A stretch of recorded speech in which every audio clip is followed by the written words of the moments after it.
Good morning. This is the Innovation Conversation. How you doing, Tom? Good, Kevin. How are you? Welcome back. Well, thank you. Thank you. I'm feeling tan, rested, and ready. I'm just not sure what I'm ready for. Glad you're able to unplug, though. We all need it. We all need it. So good for you. It was fantastic. And everybody, although morning newsbeat readers will probably get sick of it by the time I've got like 6 videos to run, and they're gonna by the end of it, right? It's like a second-class vacation for us. We get to take a little, mental break with you. So people are going to say, stop with the rum, stop with the collect, just go back to work. So this, for morning newsbeat readers edification, this is actually going to be our last innovation conversation on regularly scheduled innovation conversation until Labor Day. We've always sort of taken the summer off. We will come back as events warrant. Are you crying? It's okay. I'll get over it. We can do it. I'm trying to give you a break. You got other things to do. I'll enjoy the break. This is what I do. You have other businesses to run. But we will, if something happens, we'll come back and do one, but otherwise we'll be back on a regular schedule after Labor Day. I wanted to actually start this one where we ended the last one, because I think it's really important. And to be perfectly honest, I didn't even plan to talk about what we talked about at the end of the last one until we were chatting. And I said, oh man, that's what we should have started with. And that is the notion that at a time when everybody, but retailers especially in this case, are dealing with inflation, their costs are way up, and it seems likely that we're shortly going to be dealing with recession. And when I say shortly, probably next year is what people seem to be saying, just for it to hit whatever the metrics are for it to officially be a recession. I just think there are going to be a lot of retailers out there who are going to cut back on their investment in innovation, and in new things that could drive them forward. I'm convinced that one of the things we're going to start to see a lot of is retailers being quoted as saying, it's time to get back to fundamentals, a phrase I absolutely hate, because if you're not doing the fundamentals, why are you in business? I mean, right? Everything else that's the starting point for any business. So I just wanted to get your sense of, do you think that's a fair reading on my part of where things are going? And what do you think retailers ought to be investing in or continue to focus on and driving forward, as opposed to sort of kind of fading back and retrenching? Fading back and retrenching is, the natural response, I think, to what we're facing. They're facing, material or, merchandise inventory, cost increases, ingredient cost increases. They're passing as much of that as they reasonably can through to the customer, but that gets tough, especially at a time when we know how much our customers are hurting now. They have their own wage pressure, wage inflation pressure, where they've got to retain their folks, and they've got to pay them appropriately. So the business itself is demanding more investment. It probably is demanding, a renewed focus on the basics. You certainly should never have left the basics, but the basics are tougher in a time like now. So it is tempting to take from the innovation budget. Is it reasonable to maybe spend lower dollars in the near term on innovation? Perhaps. But you definitely need to keep innovating through this, because if you don't, you're definitely going to come out behind where you went in. Right. This is a time where, especially as customers are stressed and strained, they're looking for solutions from, their trusted, partners, and to a loyal customer, their local store is a partner to them, right? So they're going to look to that store to deliver them, more value where possible, and to solve more of their problems where they can. So whether that's interesting ways to save them money, maybe it's ways to, put together a great tasting meal you can be proud of on a budget. Maybe it's offering, I always come back to a capability like auto replenishment, but maybe it's something like, we're going to save you time. We're also going to save you money because you get discounts on this stuff. So let's put some dollars toward focusing on that for our customers. You're just really thinking through the types of challenges that customers have at home, and then how you can impact that, and investing in innovation around that. So that doesn't necessarily mean you need to take big swings, but you can. But I think if you're going to take a big swing, you got to find a partner to take a big swing with, and a partner that is invested in, externally, right? So somebody that's maybe raised a whole bunch of venture capital rounds, or maybe is, well, I think that would probably be good, or PE backed, right? Where they're in investment mode. They can't spend like crazy, but they can afford to lean into some of these areas where maybe you as a retailer don't. So I think you got to spend through. You got to be smart about it. But there is a recognition that you're spending more on the core business. So keep the budget, whether that's keep 50% of it, 80% of it, 90% of it. I don't know.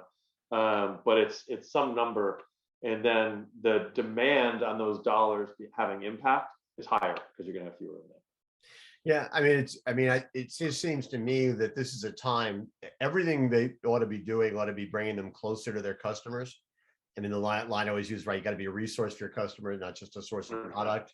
And wherever you can find those opportunities, and I think it's probably fair to say that there are opportunities in the store that are not being taken advantage of. They're in every store, right? There's something. I mean, it just seems to me that at some level, retailers could actually be looking at their employees and saying, okay, here's the deal. I want everybody to give me one idea of something that's in our store that we're not taking, an opportunity in our store we're not taking advantage of. And put a prize out there, right? Yeah. Or something. Yeah. And say, and I just think that if you talk to the people who are closest to the customers and figure out what they think the customers really need and want, it's an opportunity to actually speed into these kinds of problems as opposed to backing off, because somebody's going to speed in, right? Somebody's going to accelerate, and somebody's going to say, oh no, this is the moment we're going to advertise more, we're going to promote more, we're going to, instead of putting out 3 new ideas a month, we're going to have 5 new ideas a month, because this is the moment where if everybody else is retrenching, we can actually take advantage of that moment and gain market share, which will pay off at the other end. Absolutely. I love that idea too, of challenging your team to bring those ideas forward. And, when you bring one forward and it works, celebrating that, holding that up, as an example, and then others will want to emulate that, right? And then you kind of create that environment of, hey, I want to introduce these innovations because it's great for our customers, and it helps me in my career. Yeah. And it helps inspire my coworkers. It's pretty awesome. Yeah. I mean, everything grows from the roots, right? That's the thing. And I think it's a thing that retailers can do. If CEOs are willing to make the assumption that they don't have all the best ideas, right? That there are a lot of other ideas out there. Yeah, absolutely. Along that line, it was really interesting. It was a story on Morning Newsbeat today. As people see this, that was in the information. And I thought this was really interesting. It was about startup companies that are helping online retailers go beyond what they've traditionally done just on Facebook and Instagram. And part of the interesting ideas, 2 of them, Canal and Disco, are actually helping online retailers sort of integrate with each other and therefore be able to sell things on each other's sites in a way that creates both more sales and more traffic for both of them. They have a slightly different business model. One works on commissions. The other one is just straight sale. If you sell more, you sell more, right? But I thought that was a really interesting idea. And again, maybe even made for this moment in which retailers are trying to figure out ways to innovate and not spend a ton of money to work with retailers. Maybe they can integrate with similar retailers in other geographic areas, or retailers that are in their geographic area but might not necessarily have the same kind of lines of products, and use it a way as building excitement, building sales, and maybe even building market share going down the road. Yeah, no, totally. I read that article as well, and the idea is that, if I'm a DTC brand or I'm a small online retailer, the way I went out and got new customers was to do, Google search was to do Facebook ads, right? Was to get myself out on various kind of social media and other advertising platforms to get folks to click through and come to my site. As privacy evolves, in the ways to do business with those platforms evolves and gets tougher, right? As you think about, well, if I'm this small business, small retailer, I need to access new customers. Where are customers? Well, they're on other stores or other brands' sites. So particularly if I'm non-competing, what a great opportunity to put my products and my offering in front of those customers on those sites. And I think in most cases, like, they don't have to leave the site to transact. Like, they can actually transact right there in the site of the partner, so you don't lose the customer.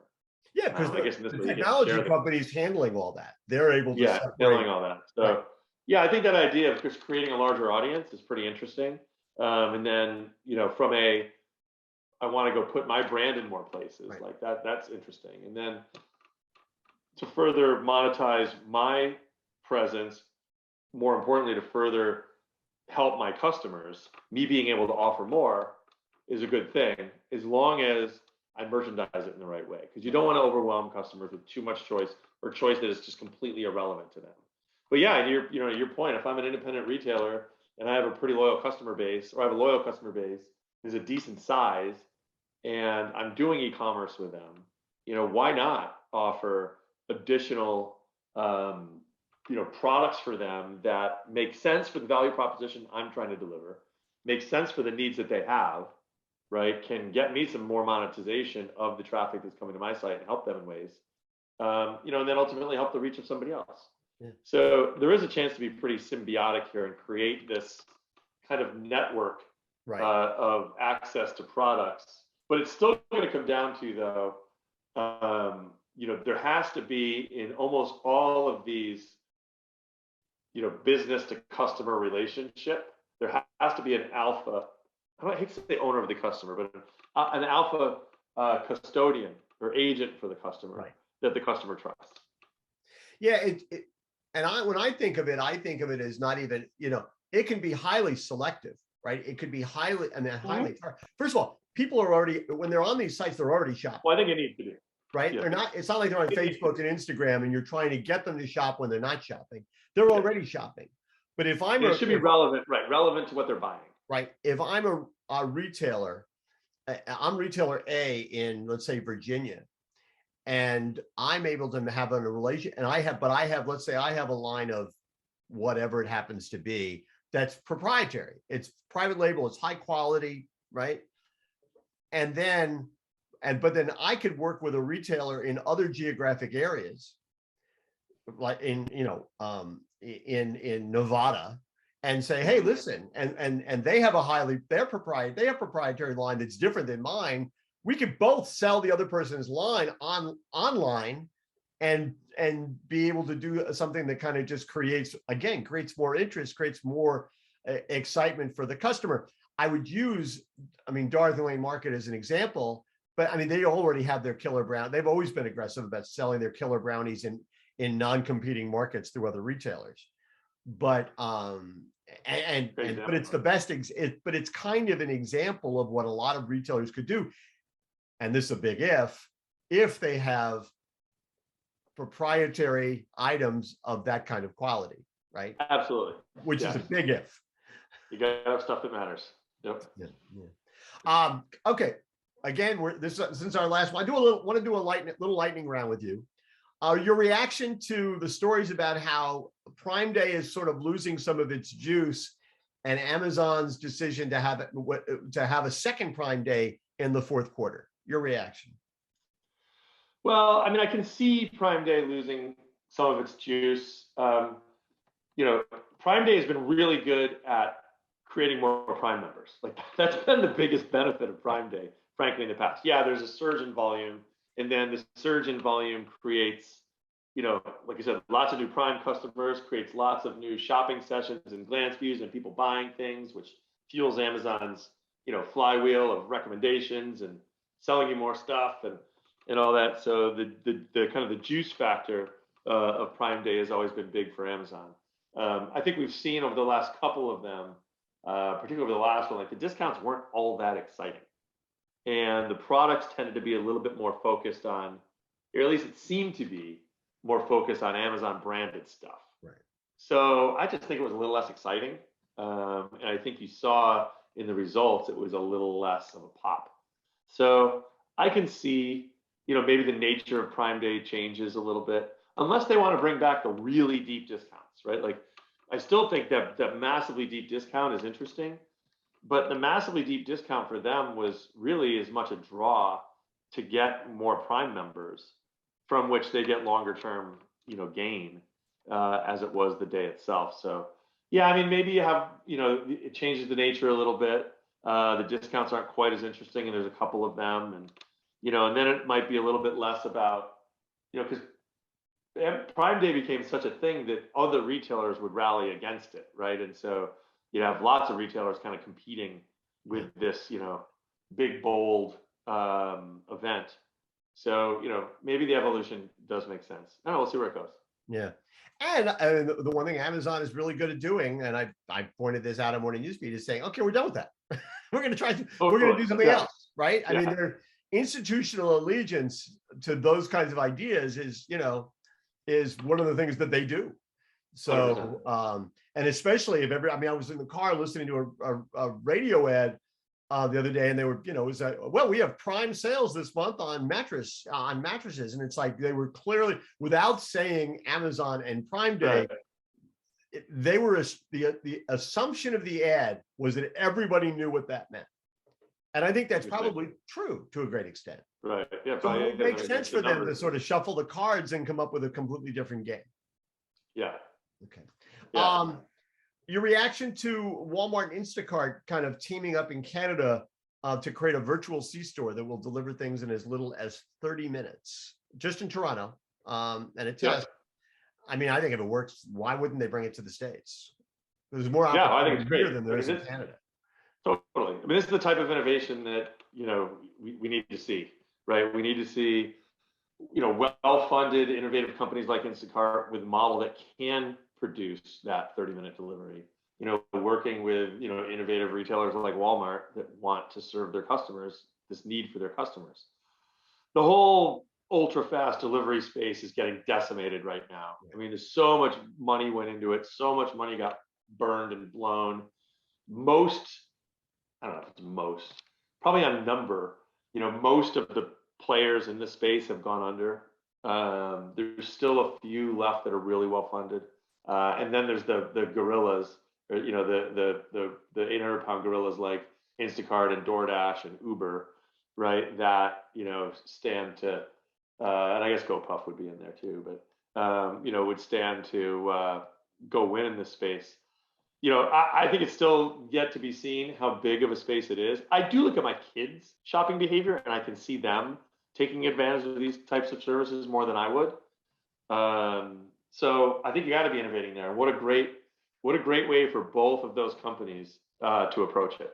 Instacart really could use Walmart in this case, and Walmart really could use Instacart in this case. So let's test it. Let's see if it's something we can scale.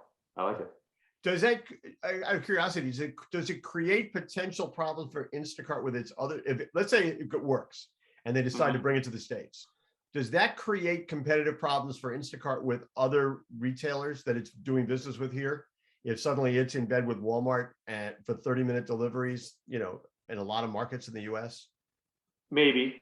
Although I know Kroger is doing a 30-minute delivery pilot with, I don't know if it's Instacart or if it's DoorDash or if it's Uber. Right. There are a couple of retailers, and I actually think it's Instacart now that you mention it, and they're doing it with other retailers. Yeah, so it'll be interesting to see how the agreement is. I mean, I think retailers will get an early mover advantage in this. So, go and move and try to get exclusivity. That would be great, but hard for Instacart, I would think, to grant exclusivity. I mean, if you're going to grant exclusivity to a retailer, retailers like Walmart, Kroger, Albertsons, those are the types of Target, those are the types of retailers you might grant some level to. But I think, for them, they're going to want to be as least exclusive as they can. I also love the Walmart story about how they're developing augmented reality so that when to allow people to have greater access to information about products. I think that, to me, that's a really interesting space. Yeah, well, I mean, I think folks have gotten used to like the product detail page, right? Mhm. So to be able to like click in, look at a product, learn about that product, you know, and keep learning more and looking at reviews on that product, and you know, and so I think that bringing that experience, and of course, AR is much more rich even than a detail page, but bring that into the retail environment, right? So you can rely on more than the package, the shelf talker, and ideally you'd have a knowledgeable staff member, but across the SKU base in any retailer, it's going to be hard to have a lot of depth of coverage of that among the individuals. Yeah, I think it's a great idea, and I think it's a human behavior that is becoming less foreign, right? So I think the idea, if you had a very clear, you know, presentation at the shelf to scan something, or even at recognizing where you are location wise, being able to interact with that, I think that's pretty normal behavior now. So yeah, I love the potential. Yeah, it'll be interesting, and I would imagine there are other AR companies out there that would love to partner with retailers to say, okay, let's, we'll work with you just to see if they can get it up on its legs, and see if they can, if there's a return on whatever the investment happens to be. Yeah. Yeah. Last one. And maybe this is where we have, maybe this is where we have intersection with the metaverse, ultimately. Who knows? More to come on that in the future. Intersection with the metaverse makes me squirrely. I don't know. Okay, last question. And this is, again, a story that I have below on Morning News Beat. But it's fascinating to me, which is, there was a story from Variety about how somebody just did a survey and discovered that while Netflix remains the most indispensable service among major streaming platforms, with 31% of US members saying they'd keep the service if they could only have one video subscription. In terms of satisfaction, it is at the bottom. It is the last among all the streamers in terms of perceived value. And boy, I think that ought to be a warning sign to everybody, because Netflix pretty much invented this space, if not, was certainly at the forefront of it. And there they are with it being lowest in terms of perceived value. That's not cost. That's not, that is just, what am I getting for this? What am I getting for it? Right? Yeah. I just think that's an enormous red flag, not just for Netflix, which has its other issues, but for every retailer who might be laboring under the illusion that they have an unassailable advantage because of whatever. Right? Totally. Yeah. I mean, I guess that reading that article, it left me wanting to see another level deep of information, right? How it can be indispensable and yet not valuable is interesting. And what is it about that that makes it that? We had this conversation in my house, I think last night or maybe 2 nights ago. We were talking about, because we're subscribed to every service, right? And it's like, if we were to rationalize down, what would we rationalize to? Right. And I think it was a relatively similar sentiment that, if value-wise, Netflix was not winning, right, but it was going to be hard to turn off. But it'll get less hard to turn off, though, as the others get that. Yeah, and it's funny. I've had this conversation with a number of people, and before I ever saw the story, right? And the question I would ask was, if you had to get rid of one. See, here's the way to ask the question. To me, here's the question I disagree. I'll ask the question: if all the streaming services you have, if you had to get rid of one, which one would you get rid of? That's tough, because when you name the service, then you think about the show that you give up. Right. And that makes it tough. I would say for us, the one to give up would, I don't know, like maybe Peacock. I don't but I'm sure there's something, because I don't think Yellowstone's on Peacock anymore.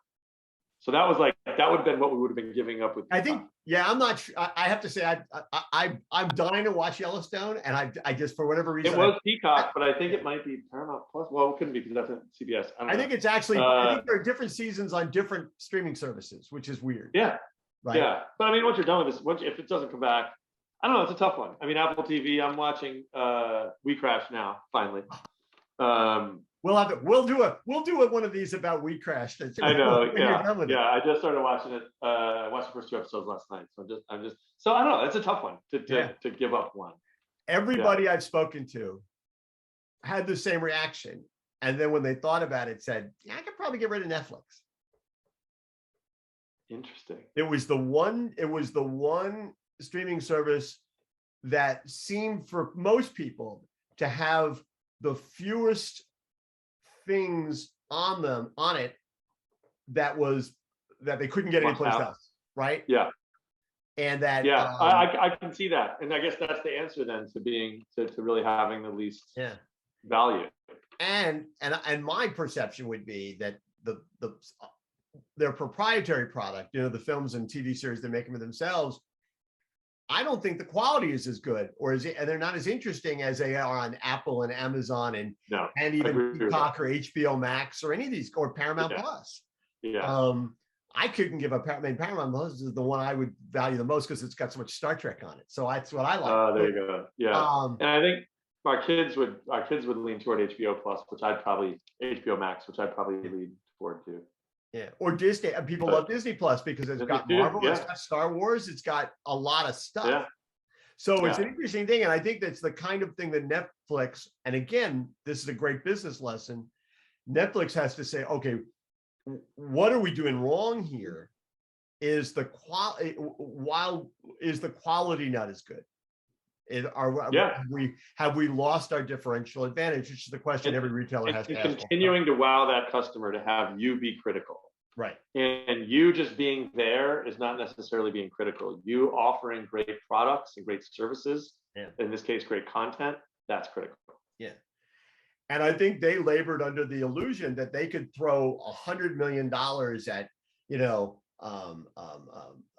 The Rock and Ryan Reynolds, and it didn't matter how good the movie was, people would go see it, which is true but that wears itself out at some point. Totally, absolutely. So anyway, well, listen, great, a little bit of a downer to end, but it's sometimes that's what we do. I hope you have a great summer, we will talk, and if, as I said at the beginning, if something happens, we'll come back with an innovation conversation and pick it apart. So that sounds great. You have a great summer too, Kevin. I'll miss seeing you like I would often see you during summers, but definitely look forward to keeping in touch all summer and enjoy it. I'm bummed because usually you and I see a lot of each other during the summer because I'm in Portland and I'm just down the road, and that's not happening this year. But oh well, it will. We'll catch up. We will catch up, and hope everybody has a good time. See ya. Thanks, guys. Thanks, Kevin.